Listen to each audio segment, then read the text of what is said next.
आ पहुंचा था, जिसे पूरी तरीके से नाकाम कर दिया है भारत और रशिया की खुफिया एजेंसी के द्वारा। तो आइए जानते हैं इस पूरे घटनाक्रम को कि आखिरकार कौन ऐसा है जो भारत के पीएम को मारना चाहता था और भारत के अंदर अशांति फैलाने की कोशिश कर रहा था। शुरू से जानते हैं पूरी घटना को, शुरुआत करते हैं इसको। मेरा नाम है अंजलि और मैं आप सभी का स्वागत करती हूं एग्जाम नारी के यूट्यूब प्लेटफॉर्म पर।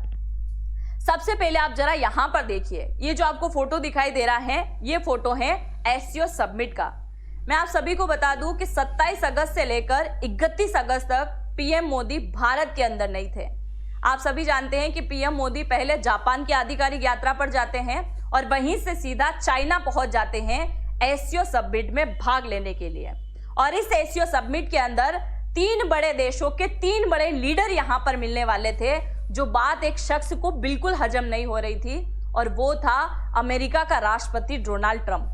क्योंकि आप यहां पर देखिए, ये विश्व का कहीं ना कहीं हम मान सकते हैं एक बहुत बड़ा मंच था, जहां पर एक तरफ पुतिन है, एक तरफ शी जिनपिंग है और एक तरफ पीएम मोदी है। और इसी समिट के दौरान पीएम मोदी ने खूब बहुत ज्यादा इंसल्ट करी थी किसकी, हमारे पड़ोसी देश पाकिस्तान की। आतंकी घटना को लेकर भी यहां पर चर्चा करी थी।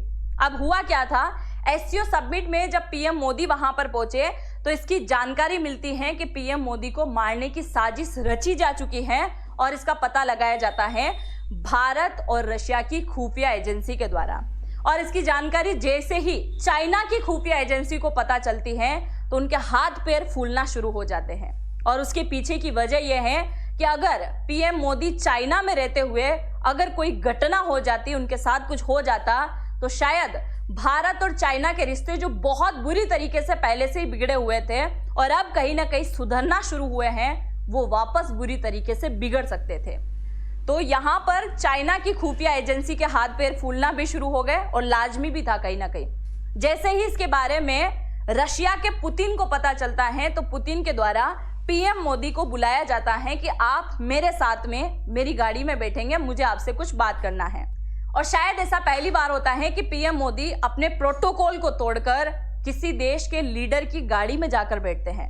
और आप सभी जानते होंगे कि जितने भी देश के पीएम होते हैं, राष्ट्रपति होते हैं, अगर ये किसी देश के अंदर किसी प्रकार के समिट में भाग लेने के लिए गए हैं तो इनके साथ में इनके ट्रांसलेटर चलते हैं। पर ऐसा पहली बार हो रहा था कि पुतिन और पीएम मोदी दोनों साथ साथ इनकी गाड़ी में 45 मिनट से भी ज्यादा टाइम बिताते हैं, पर एक भी ट्रांसलेटर यहाँ पर उपस्थित नहीं होता है।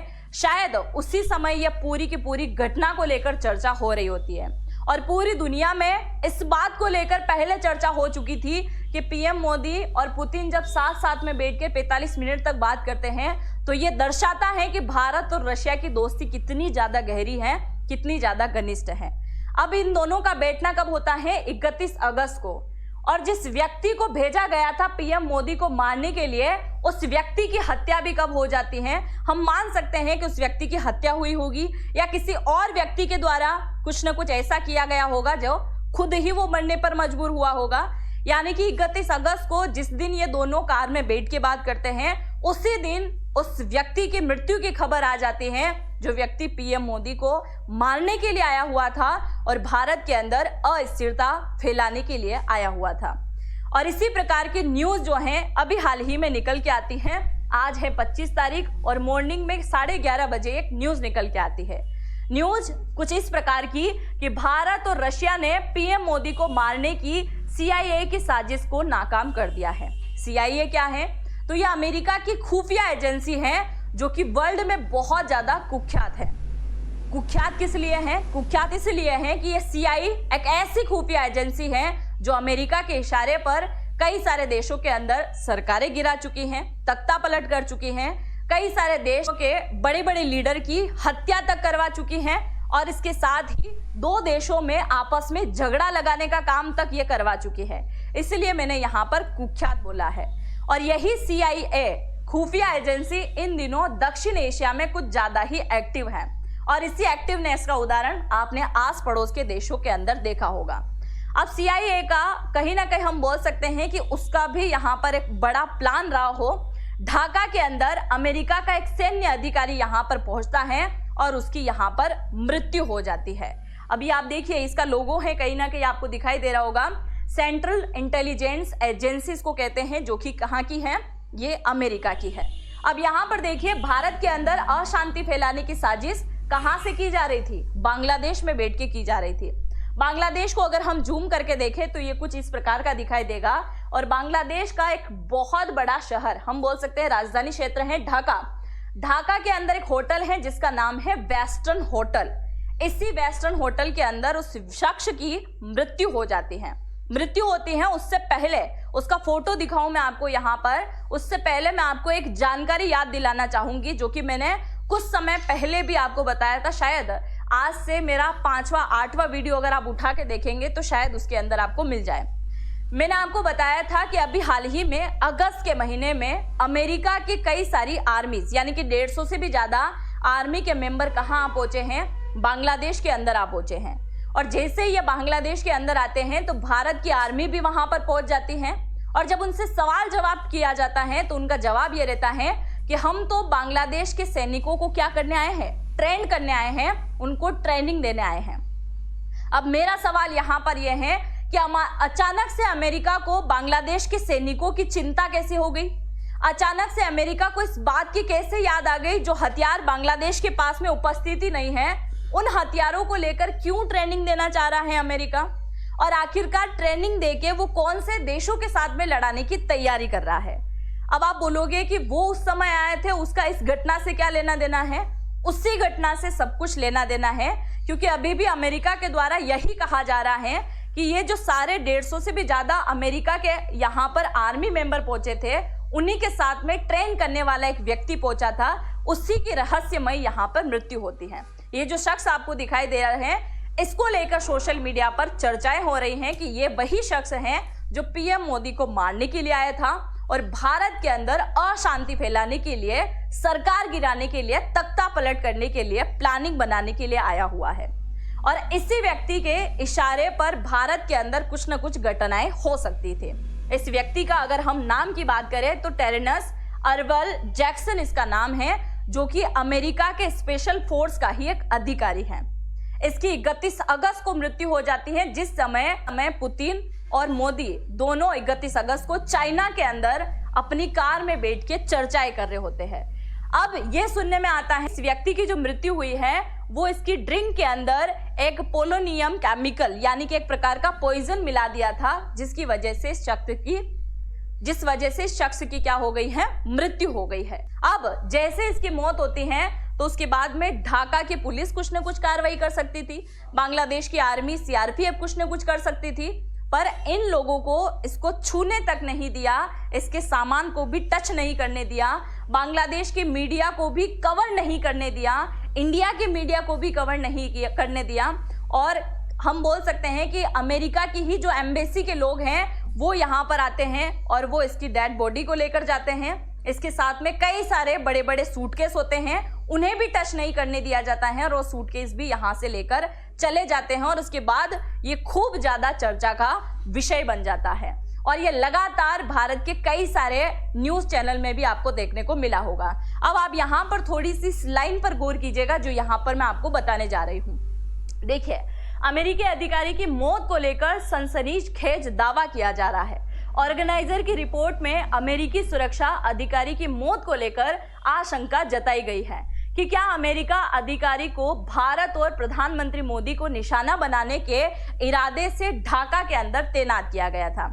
और जब ये बात अमेरिका से पूछी जाए तो अमेरिका का जवाब यह है कि हमने अभी हाल ही में सेंट मार्टिन द्वीप जो बांग्लादेश से लीज पर लिया है, उस पे हम अमेरिका और बांग्लादेश का सैन्य अभ्यास कर रहे हैं। ये तो केवल सेना को अभ्यास करवाने के लिए आया है, ट्रेन करने के लिए आया है। चलो मान लेते हैं कि ये ट्रेन करने के लिए आया है, तो किसी अधिकारी की अगर किसी और देश के अंदर मृत्यु हो जाती है तो उसे ससम्मान के साथ में पहुंचा दिया जाता है। तो फिर बांग्लादेश की सरकार को इससे हाथ तक नहीं लगाने दिया, ना फिर किसी भी नेशनल मीडिया को कवर करने दिया। इसके लिए क्या जवाब यहाँ पर अमेरिका देना चाहेगा? आगे आप देखिए, प्रधानमंत्री मोदी को यहाँ पर निशाना बनाने के इरादे से ढाका में से तैनात किया गया। ऑर्गेनाइजर ने एक्सपर्ट के हवाले से अनुमान दिया है कि प्रधानमंत्री मोदी की हत्या की योजना और कोशिश हो सकती है। जिससे भारत और रशिया की खुफिया एजेंसी के द्वारा पूरी तरीके से एक अभियान चला के नाकामयाब कर दिया गया है। एक प्रकार से हम मान सकते हैं कि गुप्त कार्रवाई की गई थी और जिसमें कामयाब भी कहीं ना कहीं होते हुए दिखाई दिया है। और इसी बात से रशिया ने एक बार फिर से साबित कर दिया है कि वो भारत का दोस्त नहीं है। भारत का दोस्त नहीं है मतलब भारत का भाई है। इस प्रकार से हम मान सकते हैं कि हर बार भाई वाला फर्ज जो है रशिया के द्वारा भारत के प्रति समर्पित किया गया है और सोशल मीडिया पर बहुत ज्यादा धन्यवाद दिया जा रहा है पुतिन को। अब आप यहाँ पर देखिए, अगर हम बात करें तो भारत के अंदर भी जेंजी प्रोटेस्ट हो सकता था, जिस प्रकार से नेपाल के अंदर कर दिया गया। नेपाल के अंदर तख्ता पलट हो चुका है। बांग्लादेश के अंदर शेख हसीना की सरकार थी जिसका झुकाव था भारत की तरफ, और ये बात कभी भी हजम नहीं कर पा रहा था अमेरिका, क्योंकि अमेरिका को चाहिए था यहाँ पर सैन्य बेस बनाना, सैन्य अड्डा वो बनाना चाहता था। इसीलिए बांग्लादेश को अपने अंडर में करने के लिए उसने सरकार गिराना ज्यादा अच्छा समझा। और आप सभी ने देखा होगा कि बांग्लादेश की पूर्व पीएम शेख हसीना के द्वारा भी कई बार यह आरोप लगाया गया है अमेरिका के ऊपर कि यह हमारे लोकतांत्रिक देश के अंदर हस्तक्षेप करता है। इसके कई प्रकार के कानून भी हमारे ऊपर झाड़ने की कोशिश करता है। और इसके साथ ही जैसे ही ट्रंप के द्वारा शेख हसीना से सेंट मार्टिन द्वीप मांगा गया था तो इसने साफ साफ मना कर दिया था कि मैं नहीं देने वाली। इसके बाद इसकी सरकार गिराकर ट्रंप ने अपनी कठपुतली वाली सरकार बिठा दी, जो कि सरकार आपको दिखाई भी दे रही होगी किसकी है ये, मोहम्मद यूनुस की सरकार यहाँ पर है। और अभी ये सुनने में आ रहा है कि दिसंबर में जब चुनाव होना था बांग्लादेश के अंदर, तो अब ये चुनाव भी आगे बढ़ते दिखाई दे रहे हैं और इसमें भी अमेरिका की चाल कहीं ना कहीं दिखाई देती है। म्यांमार के अंदर भी आप देख सकते हैं, म्यांमार के अंदर भी तख्तापलट हो चुका है। पाकिस्तान वैसे भी बहुत ज्यादा चाटुकारिता कर रहा है और अफगानिस्तान को लेकर भी अमेरिका कई बार जो है यहाँ पर धमकियां दे चुका है। अभी आप सभी जानते हैं, इसने बोला था कि अगर हमारा बगराम एयरबेस हमें वापस नहीं मिला तो हम क्या करेंगे, हमला कर देंगे। तो अफगानिस्तान को लेकर भी टारगेट किया जा रहा है। अब आप देखिए, कुछ समय पहले राहुल गांधी के द्वारा अमेरिका की एक आधिकारिक यात्रा की जाती है और वहां पे भी भारत को लेकर कुछ अजीब से स्टेटमेंट यहां पर दिए जाते हैं। इसमें पीएम मोदी को लेकर भी कहा था ट्विटर पर कि मोदी जो है अमेरिका से डरता है और मैं 5 प्रकार के ऐसे नियम यहां पर बता सकता हूं जिसकी वजह से ये डरता है। हो सकता था कि भारत के अंदर भी जेंजी प्रोटेस्ट शुरू हो जाए और इसमें ये हम मान सकते हैं कि पीएम मोदी ने चाहे पुतिन के साथ में बैठने के लिए प्रोटोकॉल तोड़ दिया हो, पर अब जो है भारत के पीएम को प्रोटोकॉल तोड़ने की शायद अनुमति नहीं है। और इसी वजह से आपने देखा होगा कि पीएम मोदी ने हर वो सारी सबमिट को कैंसिल कर दिया जहां जहां डोनाल्ड ट्रंप उपस्थित था। आप सभी जानते हैं कि गाजा पीस सबमिट का अभी हाल ही में आयोजन किया गया था इजिप्ट के अंदर, वहां पे भी भारत के पीएम नहीं पहुंचे।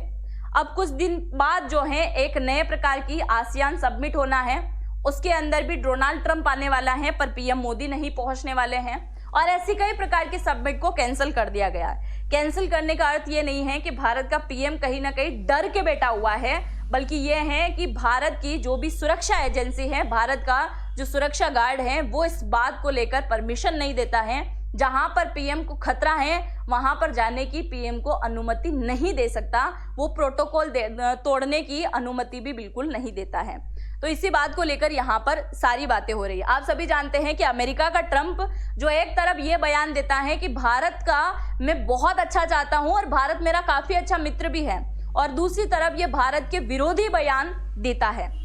यहाँ पर आप ये स्टेटमेंट देखिए, पीएम मोदी के द्वारा 31 अगस्त को वो घटना होने के बाद में जब 2 सितंबर को नई दिल्ली के सैमिकोन के अंदर एक शिखर सम्मेलन होता है और उसी दौरान पीएम मोदी ने अपने भाषण में इस बात को लेकर संकेत दिया था कि मुझ पे किसी प्रकार के जानलेवा हमले होने वाले थे, भारत के अंदर अस्थिरता फैलने वाली थी, जिसे पूरी तरीके से नाकाम कर दिया है।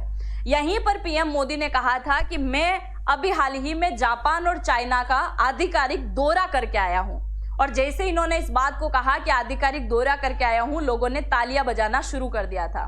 उस दौरान पीएम मोदी ने कहा भी था कि मैं गया हूं इसलिए तालियां बजा रहे हो, या वापस लौट के आया हूं इसलिए तालियां बजाई जा रही हैं।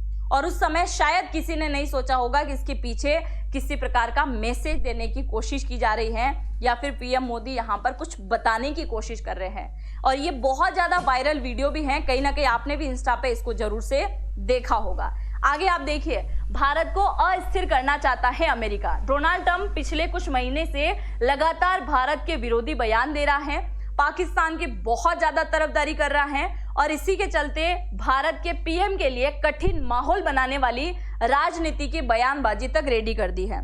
अभी पीएम मोदी ने इस बात को स्वीकार भी नहीं किया कि वो रशिया से तेल खरीदेंगे कि नहीं खरीदेंगे, जिसको लेकर भी ट्रंप चचा कई बार बोल चुके हैं। अब तक शायद 5 बार बोल दिया है कि भारत के पीएम से मेरी बात हो चुकी है और वो दिसंबर के बाद से रशिया से तेल नहीं खरीदेंगे। तो भारत को लेकर कई प्रकार की बयानबाजी जो है इन दिनों ट्रंप कर रहा है और शायद ये अमेरिका को हजम भी नहीं हो रहा होगा कि कोई और देश कहीं अमेरिका से आगे ना बढ़ जाए, क्योंकि चाइना और भारत ही कहीं ना कहीं अमेरिका की टक्कर करने वाले देशों में से एक दिखाई देते हैं। आगे देखिए, इसी वजह से इसने भारत के तमाम पड़ोसी देशों को भी परेशान किया और उसके बाद अब ये कोशिश कर रहा है कि भारत के अंदर भी अस्थिरता कहीं ना कहीं फैला दी जाए। आगे बढ़ने से पहले अगर आप मुझे इंस्टाग्राम